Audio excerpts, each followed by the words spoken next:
धन्यवाद सभापति महोदय। मैं आपका आभार प्रकट करता हूँ अपने पार्टी का, जिन्होंने मुझे बोलने का अवसर दिया। मैं बधाई देता हूँ श्रीमती निर्मला सीतारमण जी को, माननीय वित्त मंत्री जी को, जिन्होंने 7वां लगातार बजट दिया है। ये केवल केंद्रीय बजट नहीं, ये जन भावनाओं का बजट है, इसलिए मैं उनको बहुत बहुत इसके लिए बधाई देता हूँ। अगर आप बजट की ओर देखेंगे, इसकी भूरी भूरी प्रशंसा सब तरफ से हुई, लेकिन एक नेता ने यहाँ खड़े होकर जिस तरह से पहले कटाक्ष किया कमल पर, ना जाने कमल से उनको क्या विरोध है, लेकिन कमल के लिए, कमल का अगर शब्द का प्रयोग राजीव नाम के लिए भी किया जाता है, कमल के फूल को अगर राजीव कहेंगे तो वो भी है, लेकिन कहीं ना कहीं कमल को बुरा दिखाने का प्रयास किया गया। अरे भाई, ये बात सही है कि हमारा चुनाव चिन्ह कमल का फूल है और जनता ने तीसरी बार लगातार हमें सत्ता में बिठाने का काम किया है, लेकिन केवल ये कमल का फूल नहीं, इन्होंने अपमानित कुछ और करने का काम भी किया और मैं उसका थोड़ा उल्लेख यहाँ पर जरूर करना चाहता हूँ। ये कमल, इससे जुड़ा हुआ नाम राजीव भी है, और राजीव आप जानते हैं किसका नाम है, आप सब जानते ही हैं। तो क्या उनको भी बुरा समझते? क्योंकि इन्होंने कहा, इन्होंने राजीव को हिंसा के साथ जोड़ने की बात कही, कमल को हिंसा के साथ जोड़ने की बात कही, लेकिन मैं कहना चाहता हूँ माँ लक्ष्मी का आसन भी कमल है, हमारा राष्ट्र पुष्प भी कमल है, और जिस पद्मासन मुद्रा में सिंधु सभ्यता में भगवान शिव की पशुपति नाथ के रूप में मूर्ति मिली थी, लोकमान्य तिलक पद्मासन मुद्रा में ही समाधिलीन हुए थे। आप कहते हैं कमल के चारों तरफ हिंसा है। आप कमल का अपमान नहीं कर रहे, आप बल्कि महायोगी भगवान शिव, भगवान बुद्ध और लोकमान्य तिलक जैसे महापुरुषों का अपमान कर रहे हैं। इसलिए अगली बार कमल के बारे में बोलने से पहले थोड़ा सोच कर बोलिए कि आप किस किस का अपमान कर रहे हैं। और केवल रील के नेता मत बनिए, मीम्स आपकी खूब बनती है। रियल नेता बनने के लिए सच बोलना पड़ता है। और सर, कुछ लोग एक्सीडेंटल हिंदू हैं और महाभारत का ज्ञान भी एक्सीडेंटल है। और उस नेता के अलावा और कौन नहीं जानता कि महाभारत में अभिमन्यु का वध 7 महारथियों ने मिलकर किया था। जयद्रथ, दुर्योधन, दुशासन, कर्ण, द्रोणाचार्य, कृपाचार्य और शकुनी।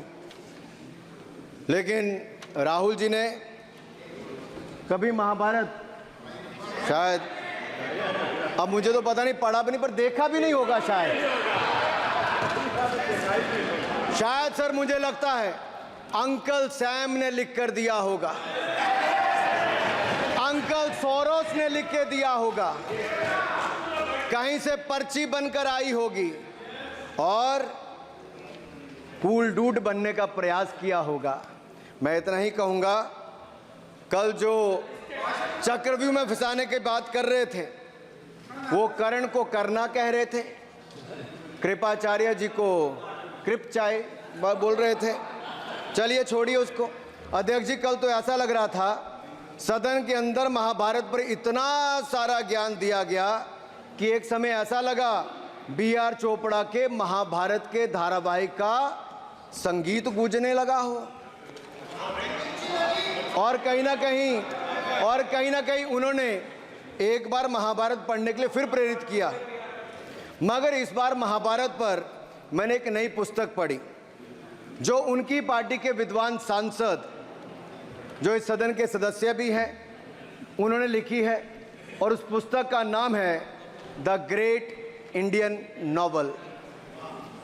राहुल जी को अगर महाभारत और चक्रव्यूह के विषय में विस्तृत जानकारी लेनी है तो अपने उस सांसद से वो संपर्क कर सकते हैं।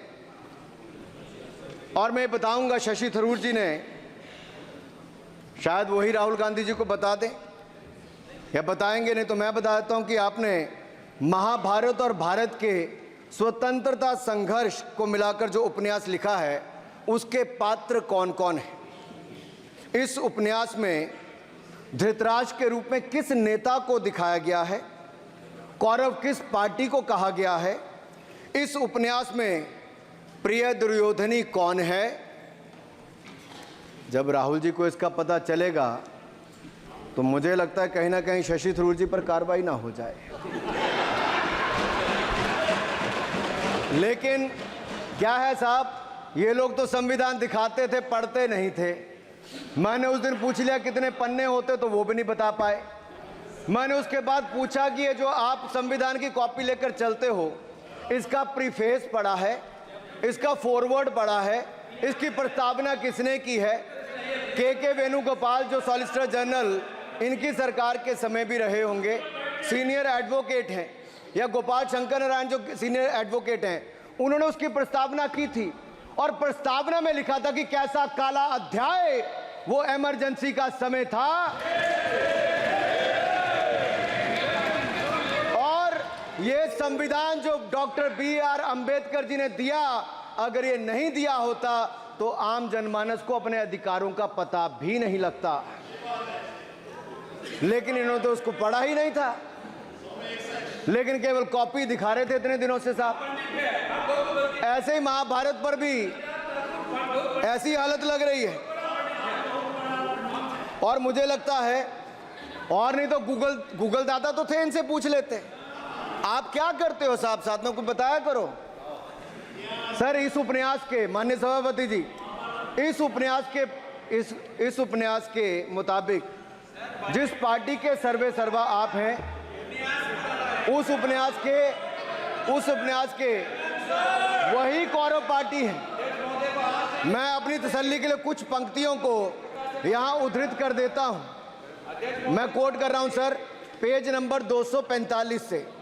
The India of which Dhritarashtra assumed the leadership on 15th August 1947 had just been through a cathartic process of regeneration, another stage in this endless cycle.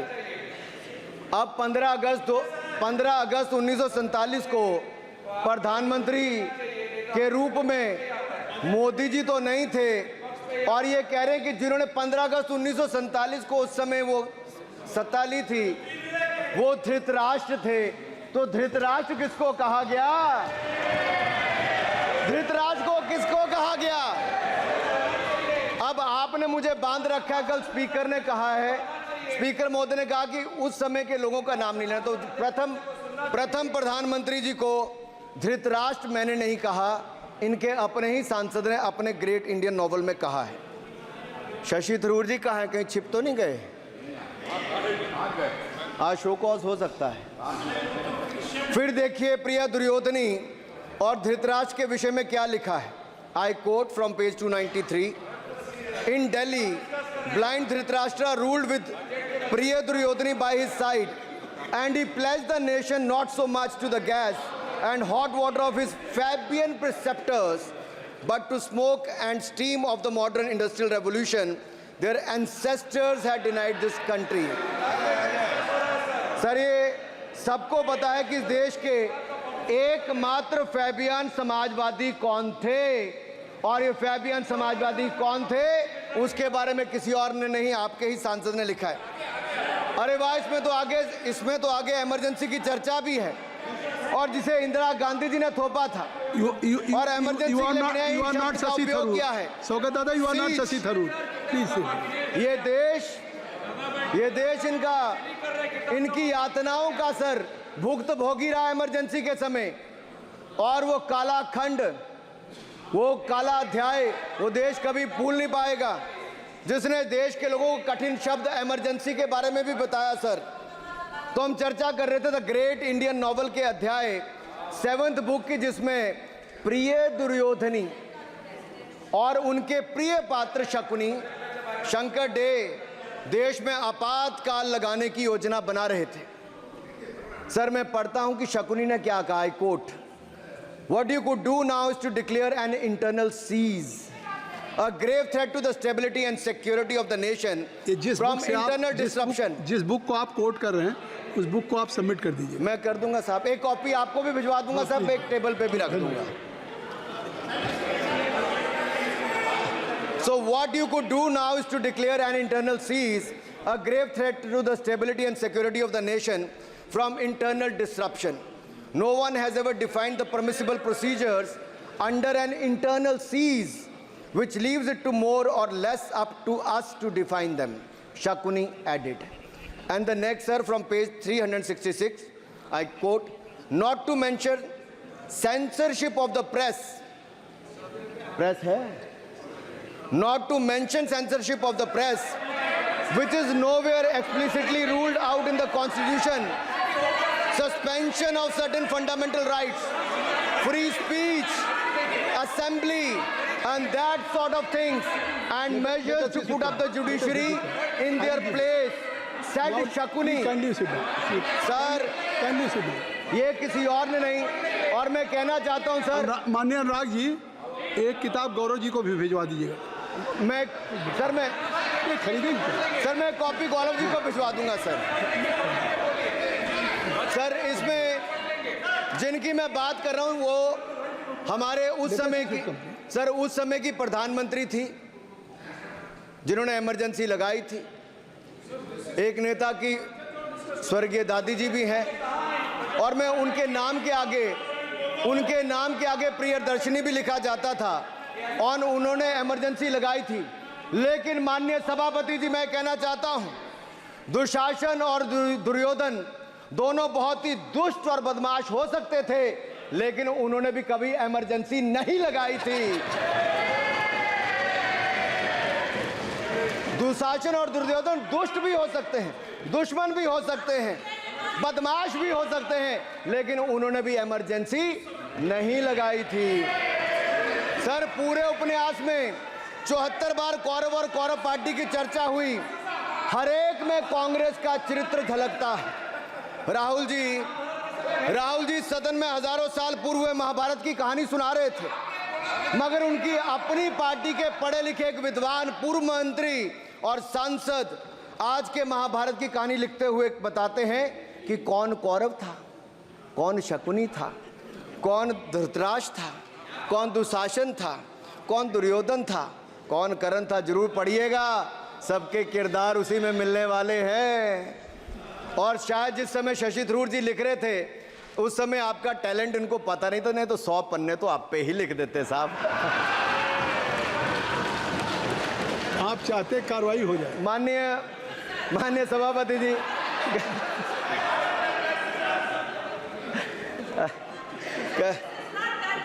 कल जब राहुल गांधी जी चक्रव्यूह पर बहुत ज्ञान दे रहे थे, तो पीछे दो लोग, कुमारी शैलजा जी और दीपेंद्र जी, बैठकर मुस्कुरा रहे थे। अब शायद राहुल जी वो पीछे हंस तो रहे थे, लेकिन आप एक बात जरूर कर लीजिए,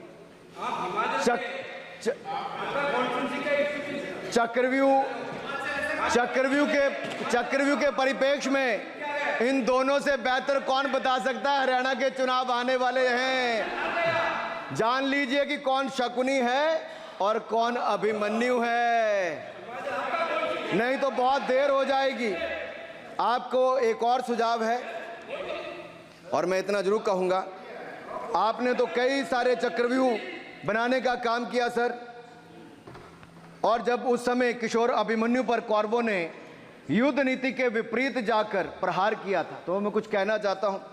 इतने में पुत्र दुशासन ने पीछे सा था वार किया, निष्प्राण हुए एक गदा से सिर पर था प्रहार किया।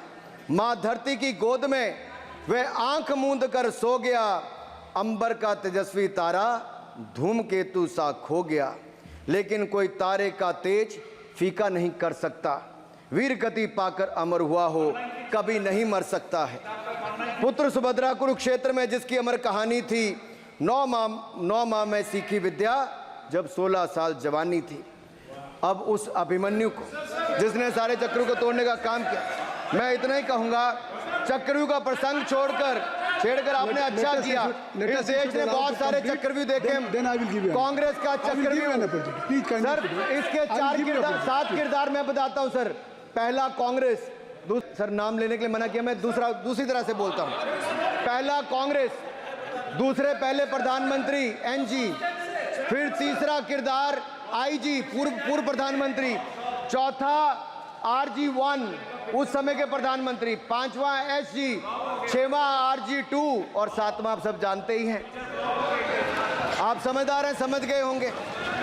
सर पहले चक्रव्यूह ने देश को विभाजन कराया, पहले चक्रव्यूह ने देश का विभाजन करवाया, और दूसरे जो NG उन्होंने देश को कश्मीर की समस्या दी और चीनियों को भारत की भूमि सौगात में दी, चीनियों को भारत भूमि सौगात में दी।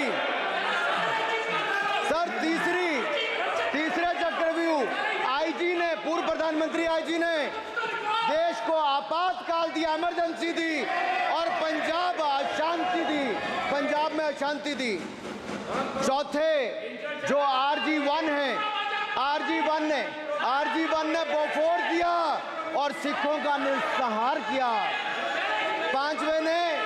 पांचवें जो ऐसी हैं, उन्होंने सनातन धर्म परंपरा के प्रति नफरत का नैरेटिव बनाया, 12 लाख के करोड़ के घोटालों को संरक्षण प्रदान किया, देश की आर्थिक अर्थव्यवस्था को भंवर जाल में फंसाया। और छठे ठहरे आप, जिन्होंने पिछले 15 सालों में देश की राजनीति, संसदीय परंपरा और संस्कृति को इतना नुकसान पहुंचाया जितने कि ये बाकी 6 मिलकर चक्रव्यूह एक साथ मिलकर भी नहीं कर पाए। और रही 7वीं, उनका मैं नाम नहीं लूंगा, मैं इतना ही कहूंगा सभापति जी, 7 चक्रव्यूह ने मिलकर देश को गरीबी, भूखमरी, आतंकवाद, कट्टरवाद जैसे अनगिनत दुष्चक्रों में फंसा दिया था। देश को हमने इन आपके दुष्चक्रों से बचाया है, आजाद कराया और माननीय प्रधानमंत्री मोदी जी के नेतृत्व में विकास रथ को आगे बढ़ाया। आज दुनिया में भारत को 5वीं बड़ी अर्थव्यवस्था बनाया। आप जिस अभिमन्यु को घेरने की कोशिश पिछले 22 सालों से कर रहे हैं, गुजरात से लेकर दिल्ली तक, आपके योद्धा और आपकी सरकारें निपट गई, लेकिन आप उनको घेर पाए क्योंकि वो जनता के दिलों में बसे हैं। आज यहाँ 293 अभिमन्यु बैठे हैं, भले ही आपके पास करण जैसे धुरंधर हो, शकुनी जैसे कुटिल रणनीतिकार हो, धर्म हमारे साथ है, धर्म हमारे साथ है। भले ही आपके पास नारायणी सेना हो, लेकिन स्वयं भगवान कृष्ण हमारे साथ है, स्वयं भगवान कृष्ण हमारे साथ है।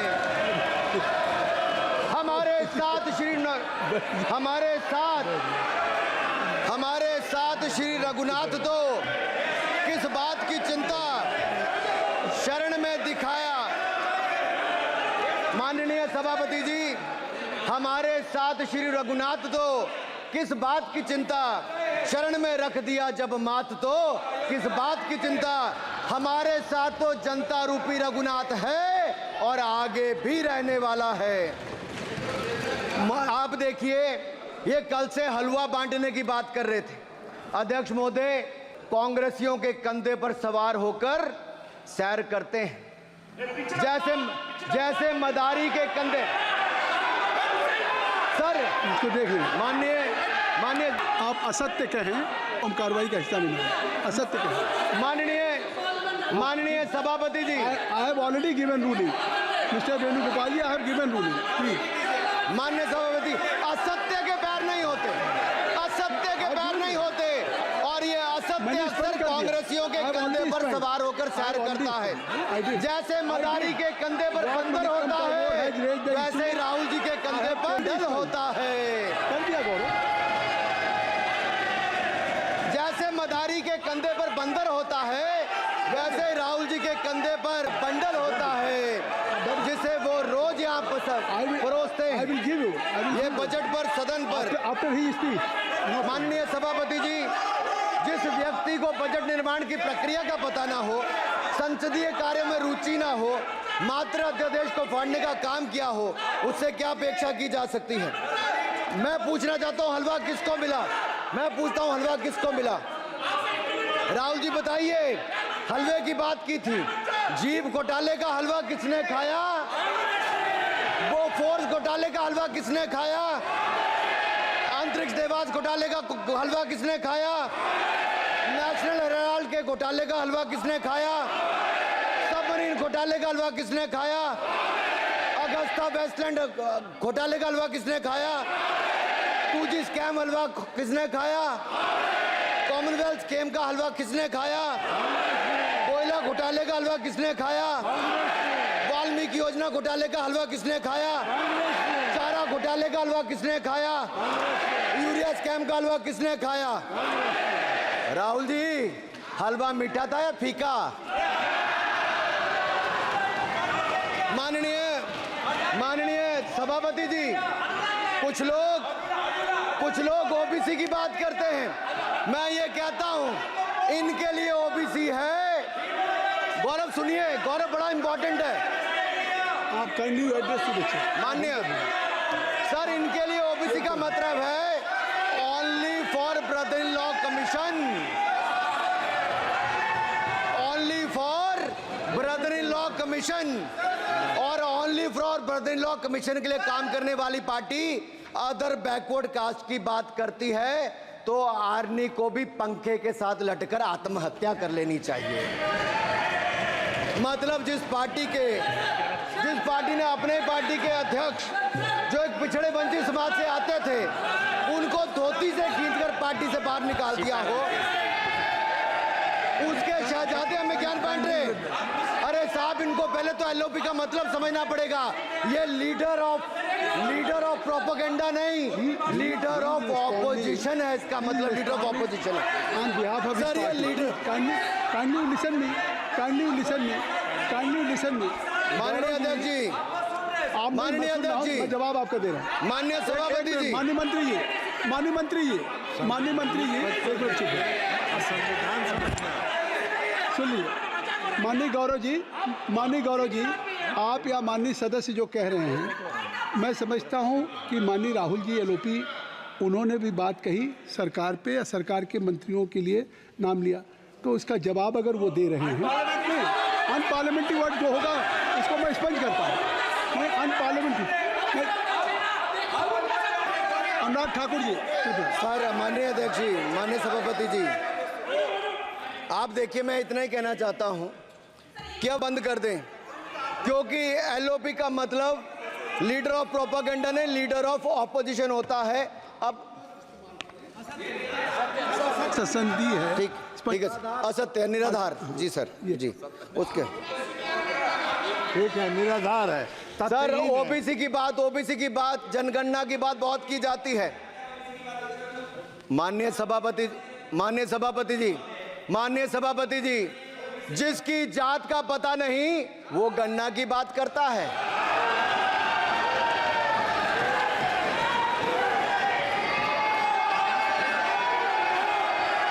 जिसकी जात का पता नहीं वो गणना की बात करता है।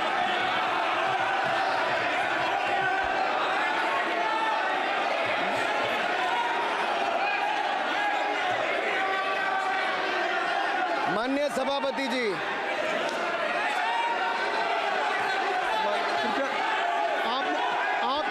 आपने जो आप बैठ जाए। माननीय अखिलेश जी, आपने जो बात उठाई है मैं उसको दिखवा लूँगा। मैं आपकी बात को ले रहा हूँ। उन्होंने जो बात कही है, आप जो विरोध कर रहे हैं, मैं उसको दिखवा लूँगा। आपने जो बात कही उसको मैं दिखवा लूँगा। अनुराग जी, माननीय सभापति जी, कृपया आप लोग बैठ जाएं। आप बैठ जाएं। अच्छा, आप बैठ जाएं। आप बैठ जाएं। आप बैठ जाएं। ठीक है। गौरव जी,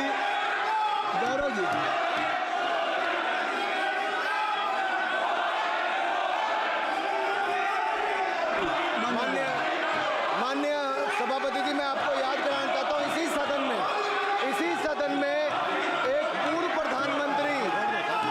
प्रधानमंत्री जी ने RG1 ने ओबीसी को आरक्षण देने का विरोध किया था। RG1 ने ओबीसी को आरक्षण देने का विरोध किया था। एक मिनट माननीय मंत्री जी, एक मिनट। लीडर ऑफ अपोजिशन बोलना चाहते हैं, आप लोग बैठ जाएं। माननीय मंत्री जी की स्पीच माननीय अनुराग जी की स्पीच खत्म हो जाए। बैठे बैठे बैठे। आप लोग बैठ जाएं, मैं आपको सर allow उन्होंने करूंगा। मुझे इंसल्ट किया, मुझे बोलने दीजिए। उनकी बात खत्म हो जाए। सर मैं उन्होंने उसके- इंसल्ट किया उसके मुझे। बाद मैं आपको अवसर दूंगा। नहीं सर, नहीं, उनके बाद अवसर दूंगा, आपको अवसर दूंगा। बैठ जाए, आप बैठ जाए, अवसर दूंगा। उनकी स्पीच खत्म हो जाए। प्लीज आप बैठ जाओ। अनुराग जी, कल किस को इंसल्ट कर रहे थे? आपको अवसर दूंगा, आपको अवसर दूंगा। अजय एक मिनट बैठ जाए, आप बैठ जाए। सर एक मैं क्लैरिटी कर दूं। सर मैंने कहा एक मिनट बैठ जाए आप। सर, एक मैंने मिनट कहा- बैठ जाए आप सब लोग बैठ जाए। अच्छा, आप सब लोग बैठ जाए। चल, अब लीडर ऑफ अपोजिशन को मैं बुला रहा हूँ। अब ये पर is it fair if I am allowing to your leader of opposition, is it fair? मैं फिर मैं उनको बुला लूँगा। नहीं तो मैं आपको बुला रहा हूँ तो पहले बैठ जाएं। पहले लोग बैठ जाएं। पहले बैठाइए सर। सब लोग बैठ जाएं। पहले सब लोग बैठ जाएं तब मैं आपको अलाउ करूँ। सब बैठ जाएं, मैं आपको अलाउ करूँ। मैं आपको अलाउ करूँगा, सब बैठ जाएं। मैं अलाउ करूँगा। आप मेरी बात सुन नहीं पा रहे। मैं आपको अलाउ करूँगा, पहले सब बैठ जाए, हाउस इन ऑर्डर होगा। गौरव जी आप भी बैठ जाएं। मैं लीडर ऑफ अपोजिशन को अलाउ कर दे रहा हूँ। अगर आप ये कह रहे हैं कि हमें इंसल्ट किया गया, मैं बिल्कुल आपको अलाउ कर रहा हूँ। सर दीजिए सर, बोलने दीजिए सर। मैं आपको अलाउ बोलने दीजिए सर। ऐसा नहीं बोल सर रहा। बोलने दीजिए सर। मैं आपका नाम तो लूँ, राहुल गांधी जी। स्पीकर सर देखिए, जितना मेरा आप लोग इंसल्ट करना चाहते हैं आप खुशी से करिए, आप रोज करिए, मगर एक बात मत भूलिए, जाति जनगणना को हम यहां पास करके दिखाएंगे। धन्यवाद। जितना इंसल्ट करना है करिए। मैं खुशी से लूंगा। अरे तो अपनी जाति भी लिखनी पड़ेगी उसमें। आप चुप रहें। श्री अनुराग ठाकुर जी, देखिए हमने समय दे दिया, अब आप बैठे। ये तरीका नहीं है, नहीं ये तरीका है। आपको हमने टाइम दे दिया। क्या आप बैठ चुके हैं?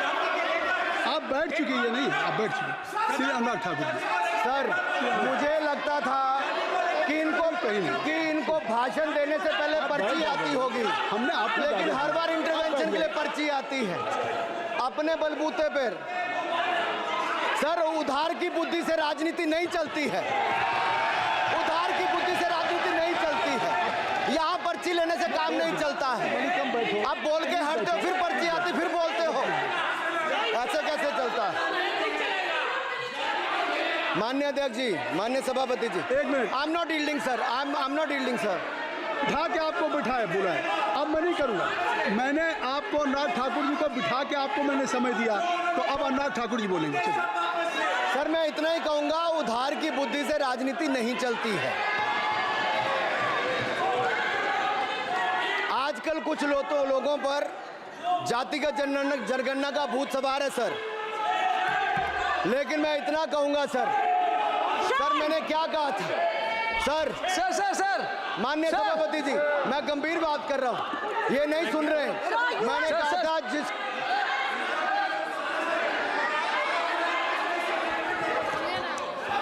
ठाकुर टैगोर प्लीज। माननीय सभापति जी, I have already given an माननीय सभापति अपॉर्चुनिटी जी। टू राहुल गांधी जी। राहुल गांधी जी अपनी ही हैज एक्सप्रेस हिज फीलिंग जो उनको था। नहीं आप बेल से बाहर आ जाए, कृपया आप बेल से आ जाएं, फिर मैं उनको फिर समय दे दूंगा। जी सर मैंने कहा था कि जिसको जात का पता नहीं वो गणना की बात करता है। मैंने नाम किसी का नहीं लिया था सर, नाम तो किसी का नहीं लिया था, नाम किसी का नहीं लिया था, लेकिन जवाब देने कौन खड़े हो गए। सर मैं कहना चाहता हूं माननीय सभापति जी, अगर आप देखेंगे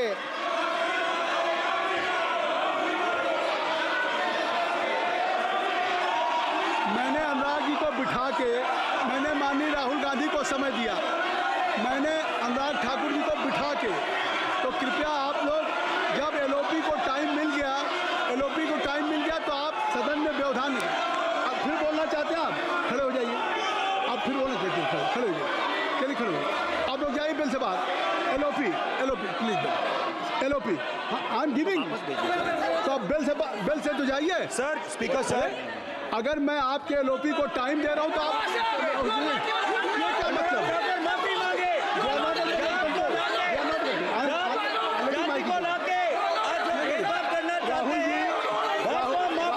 राहुल गांधी जी, हमने आपको समय दिया, अपने मेंबर से कहिए कि बैठे तब तो आप बोलेंगे, बैठिए तब तो बोलेंगे भाई। राहुल गांधी जी कह रहे तब तो बोलेंगे। आप अंदर आइए, चलिए। हाईवे सबको ले जाइए प्लीज। सर माइक लीजिए सर। एक मिनट, माइक मिल जाएगा आपको, माइक मिल जाएगा। बेल खाली कर दीजिए। इतनी अच्छी वर्षा, पूरा देश इतनी अच्छा बजट पे स्पीच दे रहा है। You have already spoken. Rahul ने कह दिया अभी हम, अब आप अपने लीडर का सम्मान करें। हमने आपके लीडर को दूसरी बार फिर बुला रहा हूं, आप अपने लीडर का सम्मान करें। हाउस के एलओपी हैं और अगर मैं उनको दूसरी बार बुला रहा हूं, उनको बिठा दिया माननीय सदस्य को, तो कृपया आप लोग तो कम से कम इस बात को महसूस करें। मिस्टर केसी मैं please don't be mister Rahul Gandhi आप लोग बैठिए। राहुल स्पीकर सर, बोलने का मन क्या था? स्पीकर सर, सर माइक नहीं सर,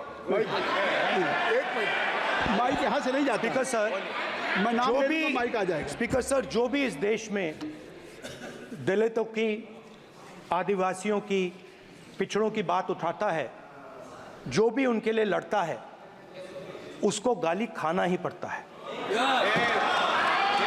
और मैं ये सब गालियां खुशी से खाऊंगा, क्योंकि महाभारत की बात हुई तो महाभारत में अर्जुन को सिर्फ मच्छी की आंख दिख रही थी, उसी प्रकार मुझे सिर्फ मच्छी की आंख दिख रही है। जाति जनगणना हम करा के दिखाएंगे। खत्म। आपको जितनी गाली देनी है आप दीजिए, हम खुशी से लेंगे। धन्यवाद। गौरव, धन्यवाद। श्री अनुराग ठाकुर जी। गौरव जी, नहीं गौरव जी, आप देखिए। गौरव जी, आप तो हमें समय दीजिए। खत्म हो जाएगा सर। श्री राहुल गांधी, खत्म हो जाएगा सर। श्री राहुल गांधी जी, ठीक है। प्लीज राहुल गांधी जी, ये तय कर ली। मुझे जब आप चाह रहे हैं, मैं आपको बोलने का अवसर दे रहा हूं। हाँ सर, तो कम से कम गौरव जी, आपके बोलने के बाद ऐसी परिस्थिति न क्रिएट करें कि सदन को चलाने की जिम्मेदारी जितनी सत्ता पक्ष की है उतनी प्रतिपक्ष भी है। अनुराग ठाकुर जी ने मुझ पर गाली दी है। नहीं, कोई बात नहीं। मुझे सब बोलने दीजिए सर। मुझे उनको बोले सर, अनुराग ठाकुर जी ने मुझे इंसल्ट किया है, मगर मैं अनुराग ठाकुर जी से कोई माफ़ी नहीं चाहता हूं। मुझे कोई माफ़ी की ज़रूरत नहीं है। मैं लड़ाई लड़ रहा हूं। जितनी आपको गाली देनी है, मैं आपसे कभी माफ़ी नहीं मांगूंगा। मुझे आपकी माफ़ी नहीं चाहिए। राहुल गांधी जी, मैं चेयर पे हूँ और चेयर का काम है कि अगर कहीं भी कोई असंसदीय या किसी को गाली दी गई तो मैं उसको देखूंगा, मैं उसको कार्रवाई निकालूंगा, मिस्टर के उसको निकलवाऊंगा। ठीक है, आप नहीं कर रहे हैं, लेकिन अगर दी है तो मैं उसको कार्रवाई का हिस्सा दिखवा के उसको स्पंज करूंगा। ठीक, आपने कह दिया। सुन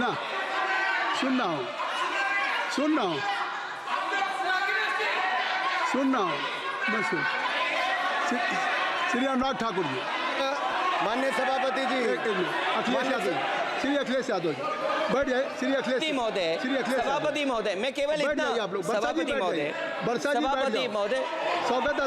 अभी क्या तरीका है? सभापति महोदय, मेरा आपसे केवल इतना निवेदन है। माननीय मंत्री रहे हैं, बड़े दल के नेता हैं, मंत्री रहे हैं, बड़ी बात कर रहे थे। मैं महाभारत, शकुनी, ये सब बातें कह रहे थे, दुर्योधन तक यहाँ ले आई है। मैं केवल सभापति महोदय इनसे ये पूछना चाहता हूँ, आपने जाति कैसे पूछ ली है बताइए बस। आप जाति कैसे पूछ सकते हैं? आप बताएं, जाति कैसे पूछ सकते हैं? आप पूछ के दिखाओ जाति तुम। आप जाति कैसे पूछोगे तुम? कैसे पूछोगे जाति?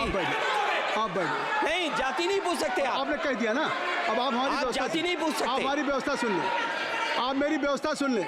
कोई सदन में किसी की जाति नहीं पूछेगा। अनुराग ठाकुर जी, मैंने उसको स्पष्ट कर दिया।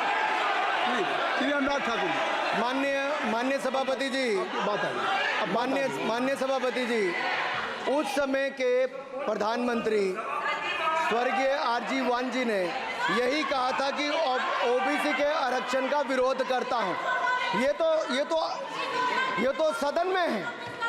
आरजी वान ने कहा था कि मैं ओबीसी को आरक्षण का विरोध करता हूं। अब ये तय करें कि वो सही थे या ये सही हैं, और आपकी पार्टी गलत थी कि आप गलत हैं, और वो पिछड़ा विरोधी थे कि आप पिछड़े के पक्ष में हो। और उस समय की पूर्व प्रधानमंत्री आईजी ने कहा था कि जात पर ना पात पर। अभी मैंने तो कहा नहीं सर, उस समय कहा गया था। और इसी तरह से ही कृपया अपना भाषण संक्षिप्त सर, करें। मंडल आयोग की रिपोर्ट हो, काका कालेलकर की रिपोर्ट हो, इस पर कौन वर्षों तक बैठा रहा सर? जवाब देना होगा इनको, कौन देगा जवाब? अगर उस समय उसको लागू कर दिया होता तो आज ओबीसी के अधिकारी भी ज्यादा होते, बाकी भी होते। और यही नहीं सही, इन्होंने दलित के साथ, आदिवासी के साथ, ओबीसी के साथ विरोध किया। ओबीसी कमीशन को तो संवैधानिक दर्जा भी नहीं दिया। अगर संवैधानिक दर्जा दिया तो मोदी सरकार ने आकर दिया है, माननीय अध्यक्ष जी। और मैं इस सदन के लिए पढ़ देता हूं सर। नेहरू जी ने 1961 में आरक्षण के विरुद्ध में लिखा था, I quote, I react strongly against anything which leads to inefficiency and second rate standards. I want my country to be a first class country in everything. The moment we encourage the second rate we are lost, I unquote. ये किसने कहा? देश के पहले प्रधानमंत्री ने कहा। आप उससे सहमत हो कि नहीं सहमत हो बताइए? माफी मांगोगे उसके लिए कि नहीं मांगोगे? कृपया चेयर को आप एड्रेस करें। आप चेयर को एड्रेस करें अनुराग जी। सर मैं इतना ही कहूंगा और समाप्त करें। लहजे में बदजुबानी, चेहरे पर नकाब लिए फिरते हैं, वो जिनके खुद के बही खाते बिगड़े हैं वो हमारे हिसाब लिए करते हैं। बहुत बहुत धन्यवाद। नहीं सर, मेरे एक मिनट सर, मैं एक बात क्लियर कर दूं सर, मैंने किसी का नाम लेकर नहीं कहा, लेकिन कोई अपने आप क्यों खड़ा हुआ? मैंने किसी का नाम नहीं लिया था। आप रिकॉर्ड चेक कीजिए सर, आप रिकॉर्ड चेक कीजिए। और सर ये सारी बातें अगर आप देखेंगे, सबका साथ सबका, मैं रिकॉर्ड दिखवा लूंगा। आप दिखाइए सर। सबका साथ सबका विकास हमने किया सर। अगर अल्पसंख्यक के रूप में अगर किसी को राष्ट्रपति बनाया गया तो कलाम साहब को अटल बिहारी वाजपेयी जी की सरकार में बनाया गया। रामनाथ कोविंद जी को एससी समाज से आते थे, राष्ट्रपति बनाया गया तो मोदी जी की पहली सरकार में बनाया गया। एक महिला ट्राइबल को अपनी क्षमता के आधार पर अगर देश का राष्ट्रपति बनाया गया तो द्रौपदी मुर्मू को हमारी सरकार। अगर ओबीसी प्रधानमंत्री है तो आज माननीय प्रधानमंत्री मोदी जी। आज सबसे ज्यादा मंत्री एससी एसटी ओबीसी है तो हमारी सरकार में। सर मैं इतना ही कहूंगा। समाप्त करें सर, मैं 2 मिनट में खत्म। 1 minute sir 2 minute. Sir MSP, sir ये एमएसपी की बात कर रहे थे सर। एमएसपी कौन लाया? एमएसपी सर 61 के युग में, उस समय के पहले प्रधानमंत्री जी ने लाए, लेकिन इन्होंने उसको गारंटी क्यों नहीं दिया भाई? 61 के बाद 66 में आप लाए। आप इतने सालों तक क्या करते रहे? क्यों नहीं आपने प्रावधान उसका किया? सर दूसरा मैं कहना चाहता हूं, कर्नाटक में 1200 किसानों की आत्महत्या होगी। 1200 किसानों ने गए आप मिलने के लिए। कितने एससी एसटी ओबीसी थे? कितने एससी एसटी ओबीसी थे? सर वहां के ओबीसी का पैसा, एससी एसटी का पैसा, उनका बजट 34% कर्नाटक में खत्म करके अलग कर दिया गया। पूछा आपने क्या उनसे? कौन किया? और सर यही नहीं, मैं पूछता हूं सर मैं पूछता हूं इनमें से सर। अब आप संक्षिप्त समाप्त करें। आप समाप्त सर एक मैं कहना चाहता हूं सर आप देखिए ओबीसी के लिए आज ओबीसी का कोटा खत्म करके अगर मुसलमान को आरक्षण देने की बात कोई करता है तो आपकी आंध्र कर्नाटक आपके कहने पर वो लोग करने की बात करते हैं। आप यहाँ पे ओबीसी की बात करते हो सर। माननीय सभापति जी, मैं एक बात और कहना चाहता हूँ यहाँ पर। एक बात सर, अग्निवीर की बात कही गई और अखिलेश यादव जी ने मेरा नाम लेके कहा। सर मैं हिमाचल प्रदेश से आता हूँ, बहुत छोटा राज्य, 70 लाख की आबादी है सर देश में कारगिल के समय सबसे ज्यादा शहादत दी तो हिमाचल के वीर सपूतों ने दी। 4 परमवीर चक्र विजेता हुए, 2 हमारे यहाँ से हुए। 1 रैंक 1 पेंशन ये बात 40 साल तक इन्होंने दी सर। अगर दी तो प्रधानमंत्री नरेंद्र मोदी जी ने आकर दी। और ये नहीं सर, अग्निवीर योजना में 100% एम्प्लॉयमेंट की गारंटी है और हमारी 100%। सर एक बात अंत में लास्ट बात कह रहा हूँ सर, ये लास्ट है सर। मैं एक बात, ये आखिरी बात कह रहा हूँ सर, युवाओं के लिए बजट में बहुत कुछ है, नौकरी से लेके इंटर्नशिप से लेके बाकी सब। मैं निर्मला जी को और प्रधानमंत्री जी को बहुत बहुत उसके लिए बधाई देता हूं। सर, स्पेस सेक्टर के लिए 1000 रुपये वेंचर कैपिटल फंड भी दिया गया। सर, जिस देश में स्पेस के नाम पर शायद बहुत कम कुछ दिखता था, आज चंद्रयान मिशन की सफलता के कारण दुनिया का पहला देश भारत बना है। सर, यही नहीं सर, इनके समय हेमराज का गला रेत कर ले गए थे, वापस नहीं लाए थे। हमने सर्जिकल स्ट्राइक करके अपनी सेना को मजबूत किया है। सर, डॉक्टर प्रदीप, स्टार्टअप में सर हम नंबर 1 बने। सर, आखिरी लाइन है सर 30 सेकंड। सर, आखिरी लाइन सर, ये कहते हैं देश में डर का माहौल। सर, मैं इतना ही कहूंगा, डर का माहौल है अपराधियों में, डर का माहौल है भ्रष्टाचारियों में, डर का और भय का माहौल है देशद्रोहियों में, अधर्मियों में, कुकर्मियों में, और सबसे ज्यादा डर का माहौल है देश के दुश्मनों में। सर, देश के दुश्मनों में।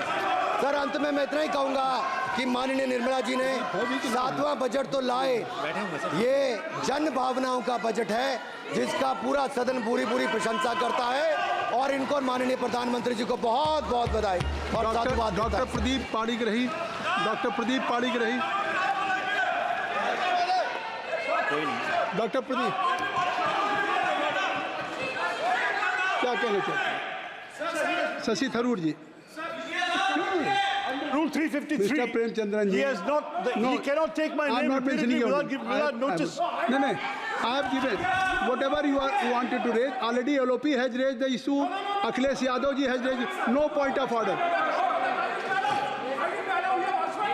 No point of order. No, nothing. Shashi Tharoor जी, अब तय कर लीजिए आप लोगों में। Doctor Pradeep Panigrahi. Sir, I'd like to speak for a minute. Vishnu Padare, Shri Vishnu Padare ji. Mr. Chairman, sir, let me point out, he has repeatedly taken my name. Sir, he has repeatedly taken my name. एक बढ़िया I think I have खबर the right है। to respond, sir. Just wait. आप भी सुन लो, आपको जरूरत है, आपका भला होगा। मोदी जी ने ऑयल एंड गैस का नाम पर अंडमान में 4 जगह में अक्टूबर में ऑयल ड्रिलिंग काम शुरू हो जाएगा। ये मोदी जी वो नहीं है। चलिए। नंबर 2 भाई प्रदीप किसने बेचा था सर? भाई प्रदीप मिर्जापुरी इंपल का राजा लोग आए थे, चेन गैंग बना के जेल बनाया था भाई प्रदीप। इस पार्टी ने भाई प्रदीप बेचा था कैसीनो का नाम पर, जुआ खेलने का नाम पर बचाया था। मैं विष्णु बदराय एंटनी माफी मांगा था, भाई प्रदीप बेचा था इन लोगों ने। उसका माताजी ने बना था बफर जोन चारों रिजर्व अंडमान निकोबार जी। देखो क्या बना है मोदी, आपने क्या बनाया। जय हिंद, भारत माता की जय। डॉक्टर प्रदीप पाणिग्राही।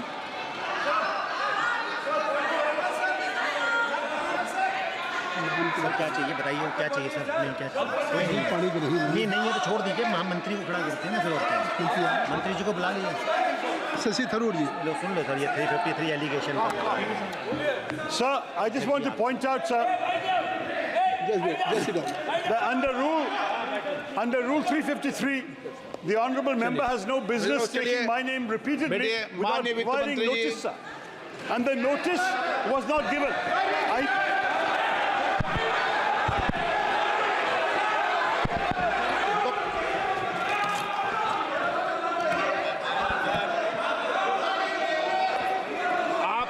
तरीका ठीक नहीं है आपका, ऐसा नहीं है। बोलिए क्या पॉइंट ऑफ ऑर्डर है, नंबर बताइए पॉइंट ऑफ ऑर्डर का। Point 353, sir. 353 He has दोबारा। repeatedly taken अच्छा, my सुनो। name without notice. अब आप लोग 352 और 353 को पढ़ी लो आज। सुनो एक बार, बैठो। Sir, I have हाँ, been. पढ़ लो इसको। Yes, I have the right to रोज पढ़ाते हो respond, मुझे sir. डेली के daily. Sir, I have the right to respond. Do I एक not? मिनट पढ़ाओ, बोलो। The gentleman has repeatedly taken my name and quoted me. I mean, I should be grateful that he has revived a 35-year-old book of mine, which he has quoted extensively, the great Indian novel published in 1989, which is a satirical novel, which unfortunately the gentleman has missed the satire. I do want to point out, sir, that the fact is that we have recently fought the elections of 2024 and not the elections of 1989. So that's the first point, is to understand the context in which this has been written. Second, and more important, sir, I think it's important to understand that whereas many things have been said in the course of writing novels, there are also many subsequent books I have written which he could have quoted where he may be somewhat less happy with the result. And thirdly, sir, as far as there are many, many people on that side of the fence who have said many things far more recently against their own party, which he should remember can also be quoted back at them. So I think at this point, sir, this is not a literary discussion. I'm grateful for this, but I don't believe this is the right way to proceed in this matter. Thank you, sir.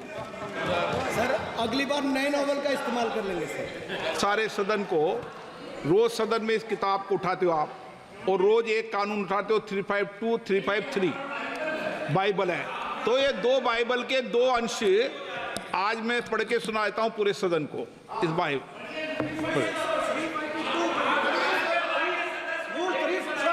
I was raising a point of order at the time of the debate made by Sri Anurag Singh Thakur ji, and the chair has assured me that I will give an opportunity. That is under Rule 356 and read with Rule 353 and also Rule 7. एक minute. Sir, one second. What is the purpose of the point of order? When a debate, there is no mic. आपको मैंने allow नहीं किया। Allow करो। नहीं Sir, one second. एक Premchandra ji, please. माननीय वित्त मंत्री जी, प्लीज बेटे नहीं।